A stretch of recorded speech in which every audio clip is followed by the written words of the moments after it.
I said yes to a pedophile, and the damage that that has caused, and the pain that has just been ongoing it's not okay. Yeah. And I don't want anybody to have to feel this.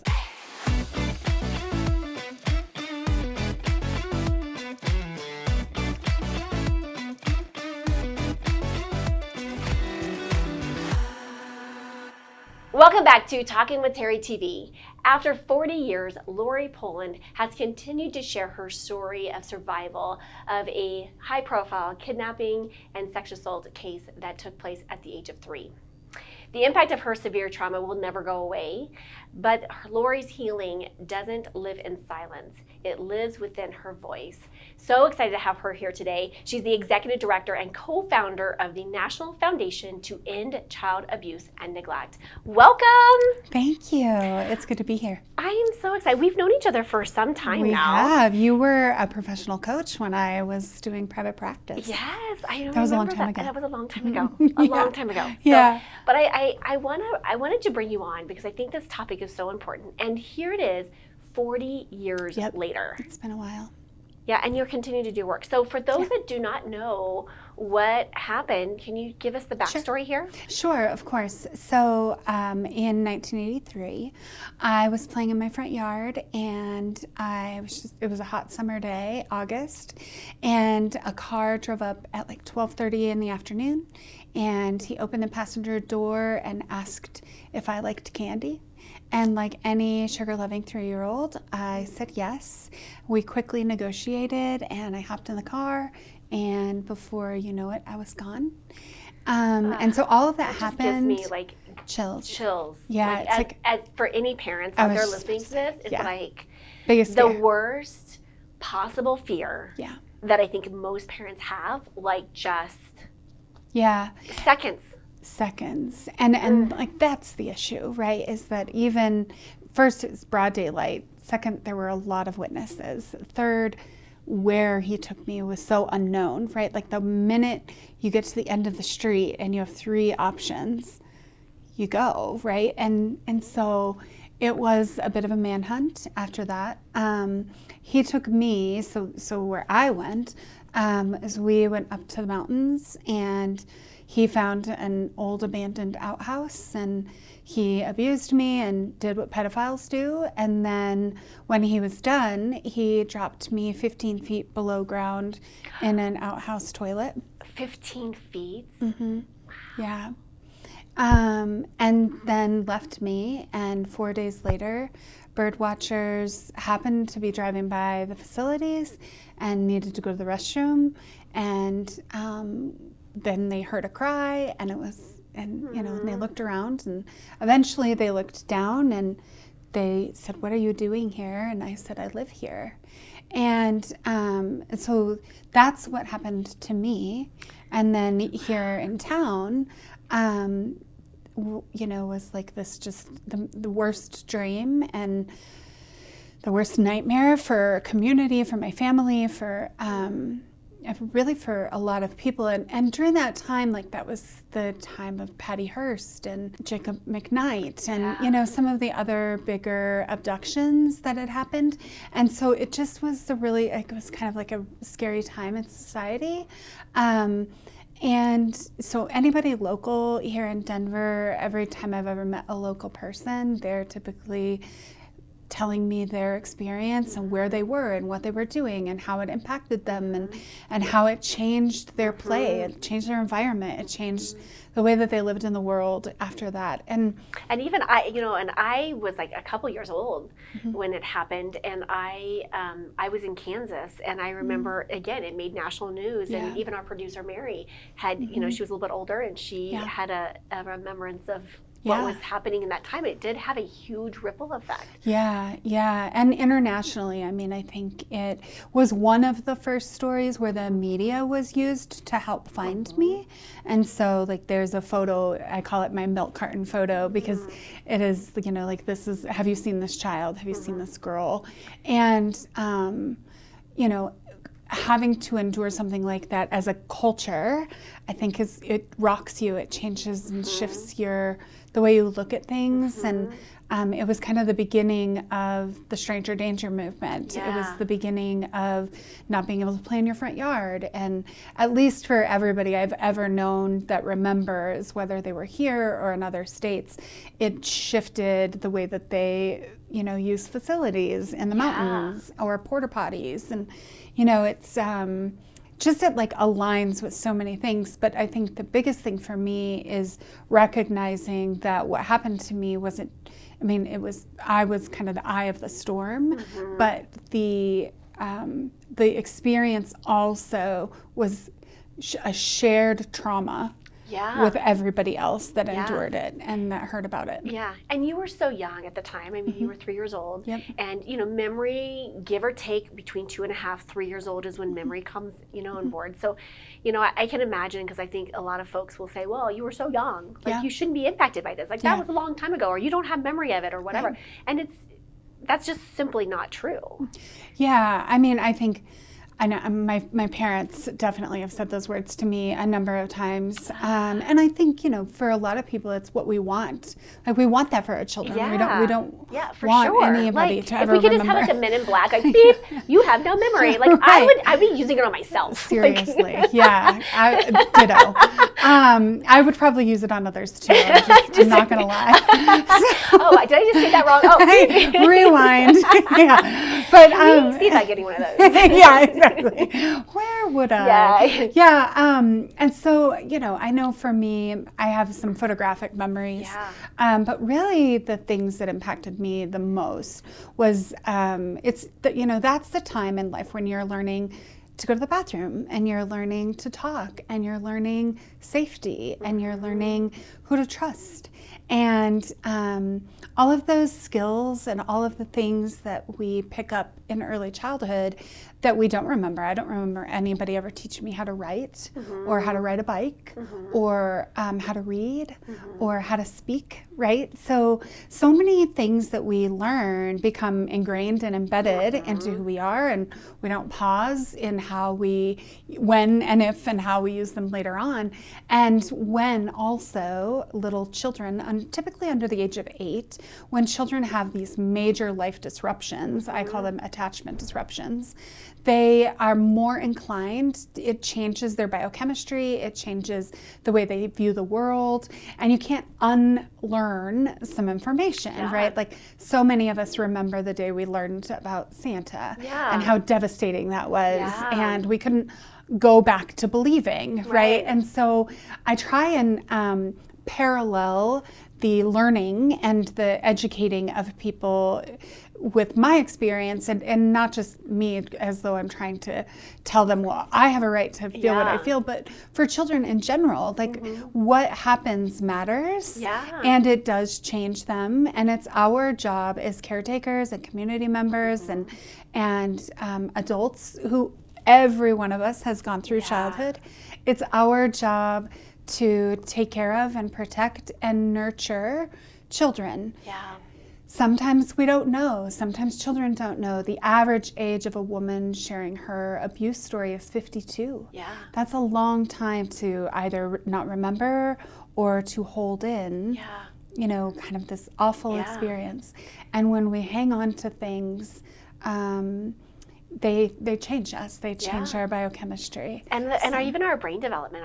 I studied under Dr. Bruce Perry, who was the brain guru of trauma, and and how that one impact can impact the way our brain, forms and formulates all of that, key information that we get processed, and it can have a devastating impact on, every aspect of our lives. Well, and there are thousands of studies now since 1997, when the CDC and Kaiser did a study called the ACEs study, and there are thousands of studies since that reinforce the correlation between later in life medical problems and early childhood adverse experiences. So you're 400 times more likely to have cancer if you've had a lot of adverse experience as a child. The likelihood of you dying 20 years younger is significantly higher. Like, it's just all of those things where the way that I try and explain it is that your body is borrowing energy. And it's like when you get sick, you can't go run a marathon because your body needs that energy to heal itself, to take care of itself. And so when you're going through a toxic stress or trauma, your body's borrowing the energy just to stay alive.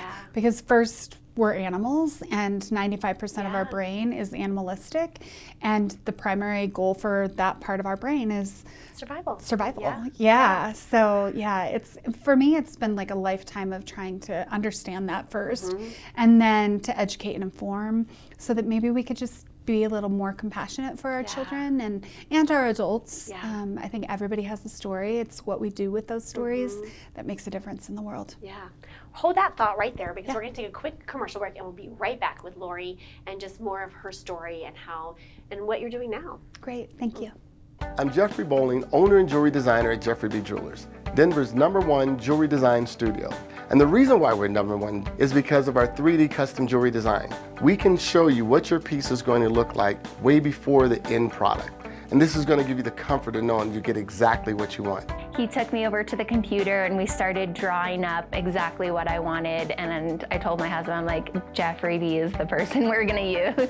And the other reason is that all of our gold and our diamonds are ethically sourced. So when you're ready to make that proposal, when you're ready for that legacy piece, go to jeffreyb.com and make an appointment. Because when it's love, it's Jeffrey B. And we're back with Lori. Now, before we took a break, you were talking about, being called to spread this message in a bigger way. And I think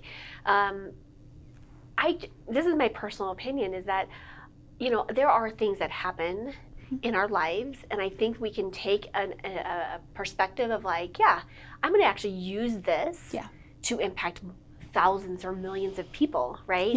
Or I can have the choice of that was too private, that was too much, I'm going to stuff it and I'm not going to ever do anything about it, I'm not going to acknowledge it, that's going to be my skeleton in the closet and I'm going to take it to my grave, right?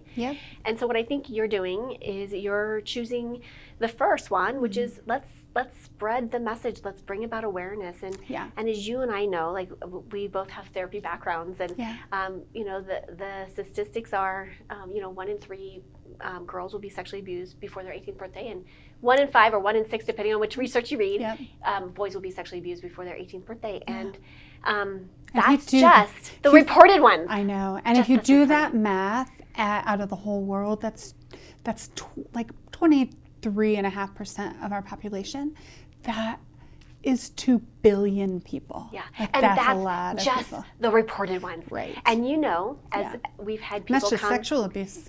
And that's when people come, we've had people in the practice all the time come in and say, you know what, my offender just died, I'm 62 years old, I want to deal with this.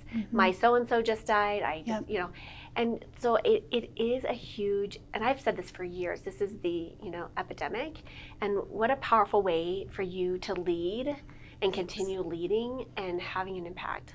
Sure, thank you. Well, and I think I also just want to speak to that for a moment. I think in this moment I'm having a little bit of a realization.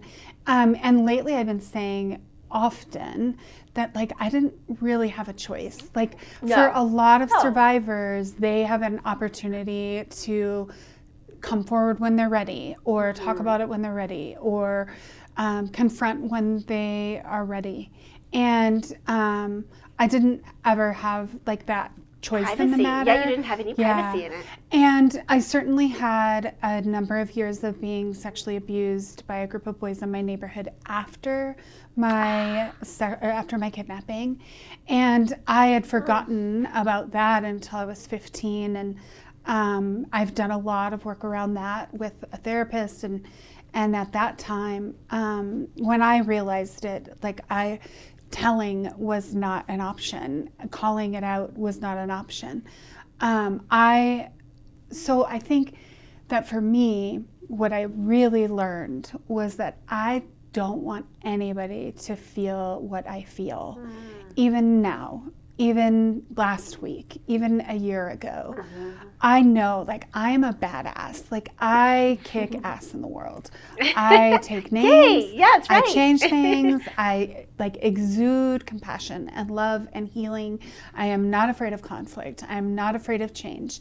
I'm not afraid of calling people out and holding people accountable and creating the necessary things that need to be better in this world. I'm not afraid of any of that.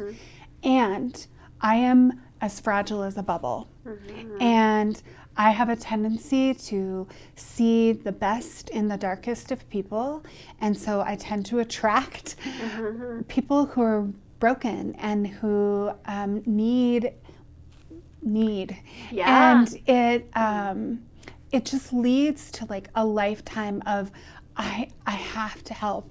It's like a forced calling. Well, and also you have to, and I can relate to this because I feel like it's like you always have to be, quote, strong. You always have to have the boundary up. You always have to like, and in some kinds of ways, like this might be bold to say, but it's almost like you're kind of in like a fighting mode, like oftentimes.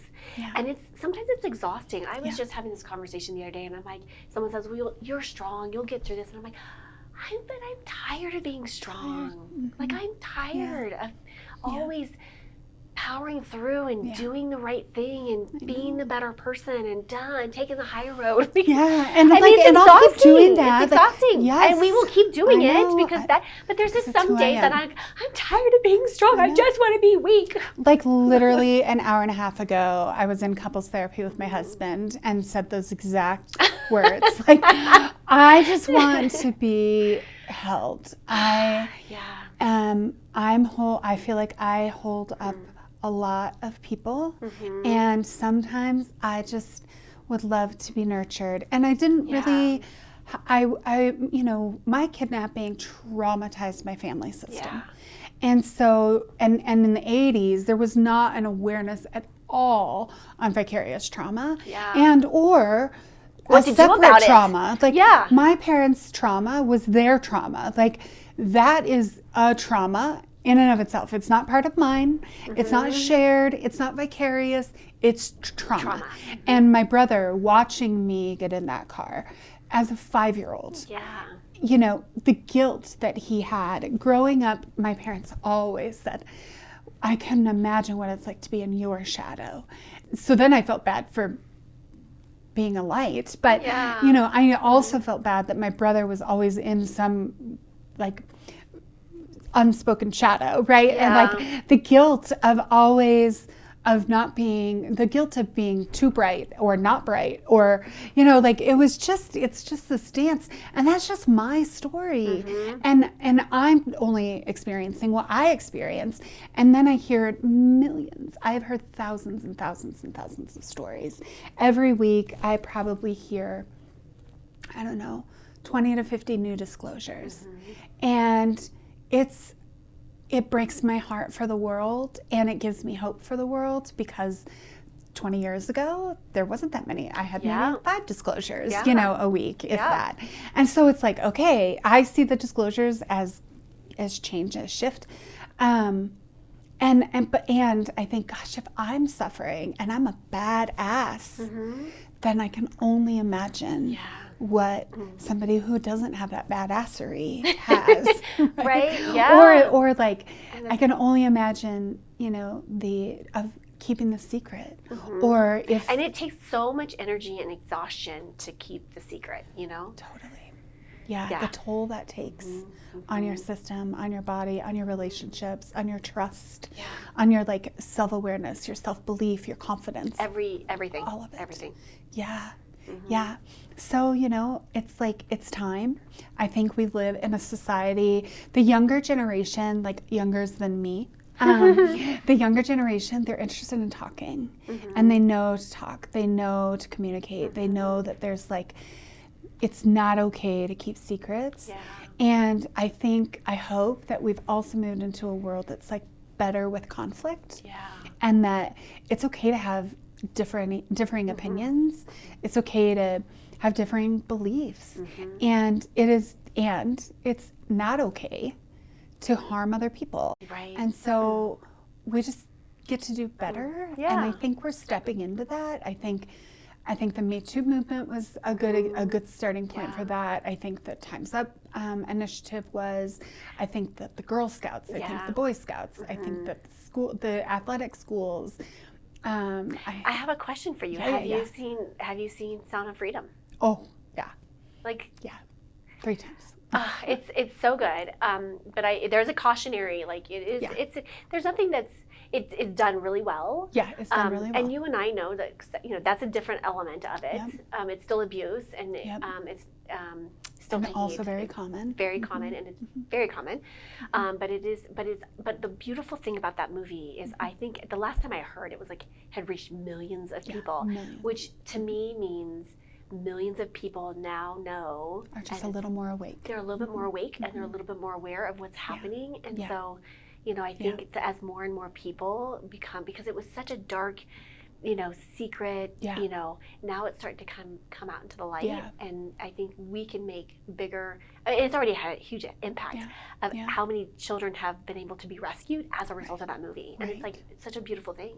Yeah, well, and I would also call attention to our movie makers and our documentarians, that there needs to be more storyline around the everyday story, because I think what I loved about Sounds of Freedom is calling out the systems that we know exist, and they happen regularly, and it was a beautiful exposure. And if we could see that impact with sex trafficking, which is also under the umbrella of abuse, then imagine what would happen if we used that same model, that same platform to talk about psychological abuse and physical abuse and domestic violence and sexual assault. And just imagine what would happen if we utilize those platforms. I think Mila Kunis made a movie this year. The name isn't coming to the top of my head, but it was so beautiful and so well done, and such a great depiction of sexual assault and something that happens so frequently to young students. And I think the other thing that these platforms could really help all of us with is finding the voice of our boys, because I think so many boys are abused, and even in everyday sitcoms, you see this attaboy philosophy around a boy who brags about having a relationship with his female teacher. However, if those tables were turned, all of us would be because it's not acceptable for men to do it to women, but it's also not acceptable for women to do it to boys. Exactly. And when we're teaching this sexualized manner, we are teaching what is appropriate and what isn't. And this machismo mentality creates a lot of harm, and the hazing and the abusing and the using of tools to inaugurate you into the club. All of those things are just equally as cruel and leave scars that are often silenced, and everything comes out. It comes out sideways, but it always comes out. And so we could just do better. I think that makes a great point, because I think this, and I know that they ran into some challenges, and so I think they had to create some distance. That's why they chose Colombia. But I think it's coming to other countries, and I hope that when it comes to the U.S., we can really. But I think that's an important piece. So filmmakers out there, documentary folks, we need more. We need more light on this, and we need to spread the word. And what a great, and we have such great momentum. And you have cool tools, right? And we, I mean, it's so amazing that you have the capacity and the ability to storytell with emotion and without creating more harm, but using your storytelling skills for the greater good, and you still profit and benefit from it because you change the world, you make money. I get it. Lori and I are going to we will work with you. Just give us a call. My number. It's on the bathroom. But I want, before we wrap up, I do want, what has been your relationship with your family now? Yeah, it's unique. It's open. My door is always open. My door is always open for healing. And I also will not and do not tolerate cruelty and shaming and blaming. I just won't and don't. As you should. Yeah, I endured that the better part of my whole life. And I also have like I consistently find myself justifying. I was just about to justify because I recognized that there was also harm and hurt people hurt others. And I recognized that, and my family were hurting and did not get the support that they needed. And their philosophy of how to heal was very different than what I needed. And so, you know, with all of that said, I have had to set some pretty stern boundaries with them.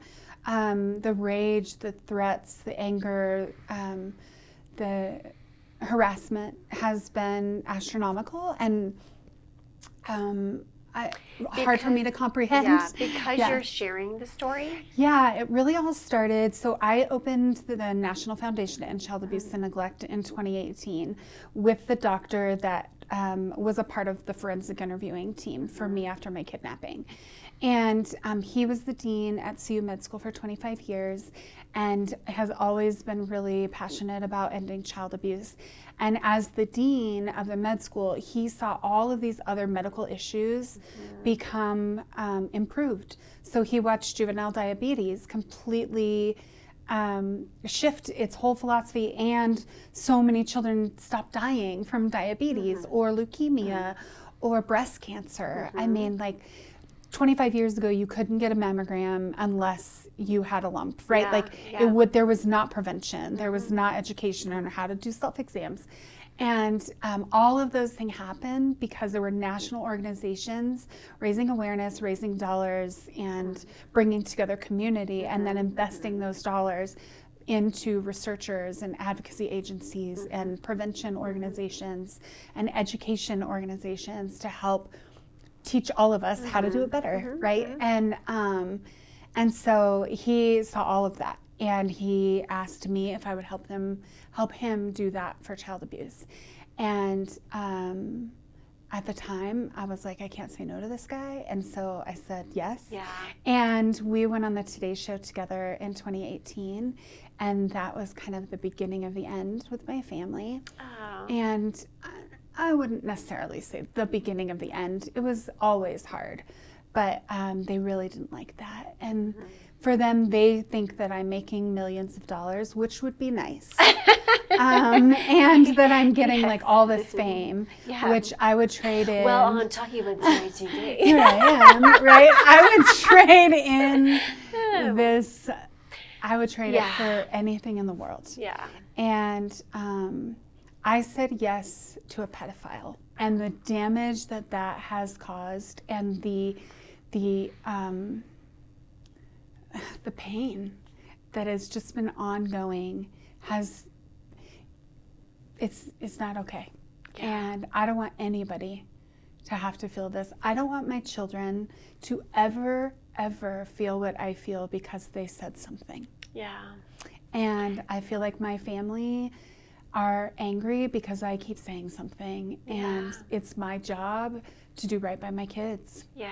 Because I needed somebody to do right by me. Yeah. Yeah. So that's not saying I had a bad childhood. Yeah. It's just saying I needed a little bit more. Yeah. Yeah. And you're doing this for your children, for their children's children, and for everybody else that's you know that's ever been a victim of any type of abuse. Yeah. And I just think it's so profound what you're doing, and it takes a lot of courage. You know, you have to become the envelope pusher, and you're not going to always make friends. Yeah. You know, taking that stance and actually being seen and heard for your story that's inside of you. And I think this goes for all people, that there are some, you know in your heart of hearts that there is a story, or there's a calling, or there's a reason that you're doing something. And there's so many people that's going to say no to you, that's going to try to shut you, silence you, or whatever it is. And I think it's just, that's that, when we have to touch back in and tap back into that inner wisdom and just know that we are on the path and we will find our people. We just got to keep forward. We're moving forward. Yeah, and like there's no argument that anybody can ever have when you align with your truth. Yeah. Like there's just no counter truth to yours. Yeah. So there's other perspectives, but there's no arguing your truth. Yeah. And so like staying as close to your truth, that inner knowing, you won't go wrong. Yeah.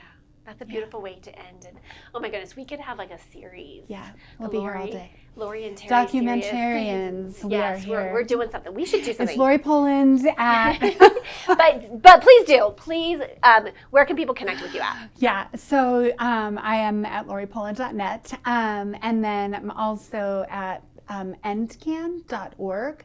That's the National Foundation to End Child Abuse and Neglect. Yeah. And our short name, because that's a mouthful, is EndCan. So ENDCAN for Child Abuse and Neglect. .org, and we're on every platform. I'm on every platform. I don't know that I want to be on every platform much longer, so get me while I'm hot. I'm considering slowing it down and modeling that we don't all have to always be on. Yeah, So, I love it. I love it. Well, this has been absolutely delightful. Continue your work. You are the light, and this light is going to have a ripple effect. And so I'm proud to know you, and I'm proud to be a part of what you're creating. So thank you so much. Thanks for having me here and letting me use my voice. Yes, of course. And as always, be bold, be brave, be fearless, be the magic of you. Massive love to all of you, and make sure that you catch her on the next episode. Thank you for joining me today. Don't forget to like and subscribe. Make sure you hit that notification bell to find out about my upcoming shows. Thank you for tuning in today, and I'll see you next time.